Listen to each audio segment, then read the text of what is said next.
ஆனா ஆதவ அர்ஜுனா எக்ஸ்ட்ரீமுக்கு போய் விமர்சனம் பண்றாரு சார். குறிப்பாக தனி மனித தாக்குதல், கான்ஸ்பிரசி, சதி, 120B, முதல் குற்றவாளி வந்து நம்ம செந்தில் பாலாஜி, 2வது குற்றவாளி அன்பில் மகேஷ், 3வது உதயநிதி. ஒன்று வருது பாரு உதயநிதி, துபாயிலேருந்து ஒன்று வரும் பாரு, அப்படி அந்த அளவு அதுவும் உரிமையில பேசியிருக்காரு. அதுவும் இல்லாம ஐ பெரியசாமி போன்ற தலைவர்கள்லாம் ஏன் வரல? அவங்கலாம் கலைஞர் காலத்து அரசியல்வாதி, யாரையும் கொலை பண்ண மாட்டாங்க, கொலை அரசியல் பண்ண மாட்டாங்க, கிட்டத்தட்ட ஒரு கொலை பண்ணிட்டாங்க. அந்த டோன்ல வந்து ஆதவ் பேசியிருக்காரே சார், பேக் ஃபயர் ஆகாதா இது அவருக்கு? அதான் சொல்றேன், அங்க சதி நடந்தது கொலை நடந்ததுன்னு பேசினவங்களெல்லாம் அரெஸ்ட் பண்ணாங்க, வழக்கு போட்டாங்க.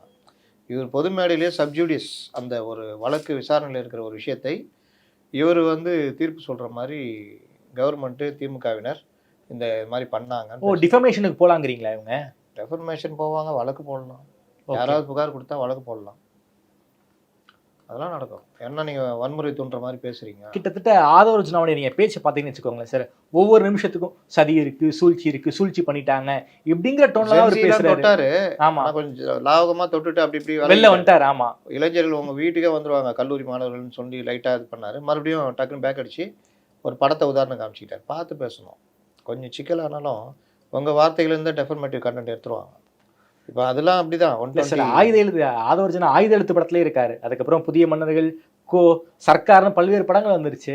இதையெல்லாம் சொல்லியிருந்தா இன்னும் கொஞ்சம் மாசம் படம் பார்க்கறதுல இல்லை, அன்னையோட பார்த்து விட்டுருப்பாரு. இல்லாட்டி அவருக்கு சொன்னவங்க அந்த படத்தை சொல்லியிருப்பாங்க. இது எல்லாம் தொடலாங்க.